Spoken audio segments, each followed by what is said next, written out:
Hi everyone, how's it going? How's it going? How are you doing today? Listen, Aptera is continuing to be on the move here, and there was a lot of things that was brought out in the webinar, the live webinar that they came out with. And this time we're going to talk about the US Capitol and everything that they're going to get from that and how that's going to move Aptera forward. So let's get into this baby right now.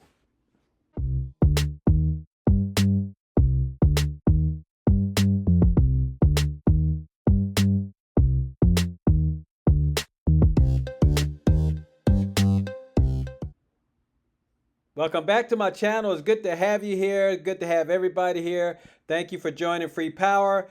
We are going to talk about how Aptera is really getting on the move and how they are transitioning into a new era now. They're not doing any more fundraisers, or at least not that we know of right now. So if you look here, you can see actually that the website Republic that was actually doing the fundraising for them, they shut down May 22nd. And so they're no longer getting funds from them.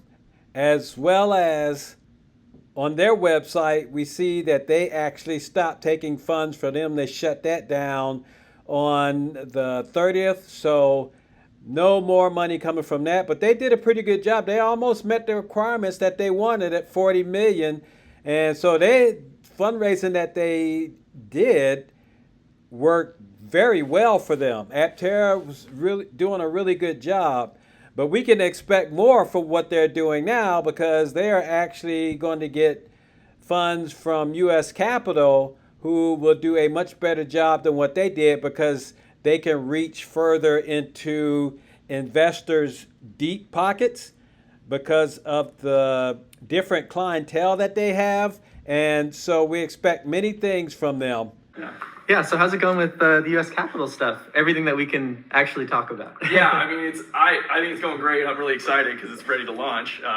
Just this morning, Chris pitched to a bunch of their bankers. I don't know if you guys already talked about that, Nope. but yeah, that's what we spent the morning prepping for. Chris doesn't have to do too much prep because he's so used to it.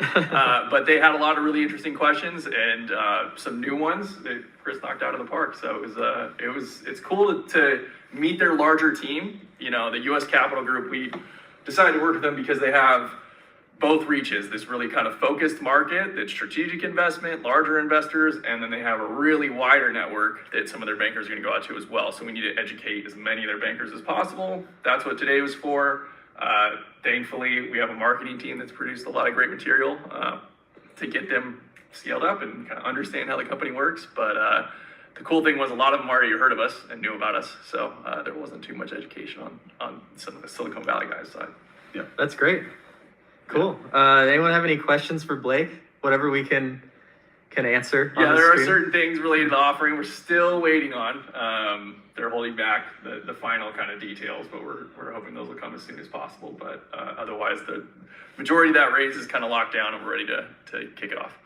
Yeah, so that'll be in July, right? Yep, that starts next week. Next week. Cool. Soft launch next week. In U.S. Capital terms, there's a harder, more comprehensive launch that will happen mid-July. Yeah, right. People are asking just stuff like the timeline of the raise or when they'll get more info. I guess that's when we get the control number, right? So yeah, the timeline of the raise, it's really going to depend on how the outreach goes. We think it's in the 4 to 8 week range, not for complete close, but to really gauge the interest and see what's going to come in. And it's all going to depend on how it comes in. You know, one large investor, a couple smaller investors, or kind of broken up in pieces. So that'll really determine the timing on how that rolls in. right. And so as you can see, as Blake brought out, that U.S. Capital still has some questions for Aptera. And as he brought out, Chris Anthony, he just knocked those questions out of the park to help them gain an understanding of actually how Aptera company operates and what it's all about. And no doubt that's going to be good for when U.S. Capital starts to explain how Aptera is to their clients. And no doubt Chris and Steve are probably going to talk to other investors as well as Blake, but that's a good thing. It just helps pull them in to show them how much of a wonderful factor Aptera is going to be, not only just in transportation, but to the world. And so I think that's just excellent. What do you think? How do you feel about what U.S. Capital is going to do? Another thing is he brought out how much fund they may raise, and it just depends on how fast they launch Aptera in production, whether it be between if they get a lot, if they get one big investor, it could be 4 weeks, or if it slowly trickles in, it could be 8 weeks. So it really just depends on what U.S. capital is going to do and what they're going to bring in. And so once again, tell me, how do you feel about, what do you think about what was actually brought out here? So now we're going to see what type of effect is the U.S. capital going to have on the ATVM loan. And let's check this video out and see what they got to say about that. What are you looking forward to? Like, let's say U.S. capital raise goes great. I mean, we're going to be scaling up, right? Like, it's going to get nuts. Massive domino effect. If the U.S. capital goes the way that we expect it to go, and it finishes up, there's a lot of supplier agreements and negotiations that'll get locked in, so we'll sign those up.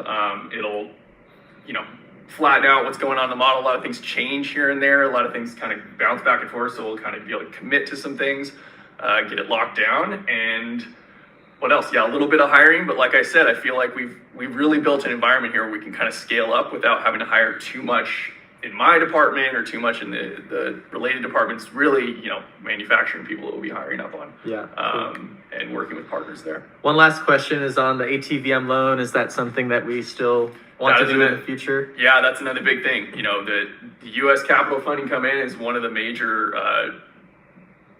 gates that we're going to have to get past to start moving forward with that loan a little bit better. There's also other grants and loan opportunities throughout the world that we're going after, and all of that will get into high gear once we're through this first raise. Banks don't want to give you money when you need money. They only want to give you money when you don't need money. And it's kind of the same thing with the DOE, is that once we're in production and the sky's the limit, they're happy to extend, financing and other options. But until then, it's much more difficult. It's really a program built for big companies that already have lots of money flowing, and the DOE can come in and assist. So we think it should be catered to advanced technologies that make the country and the world better. But that's not how these programs play out in reality.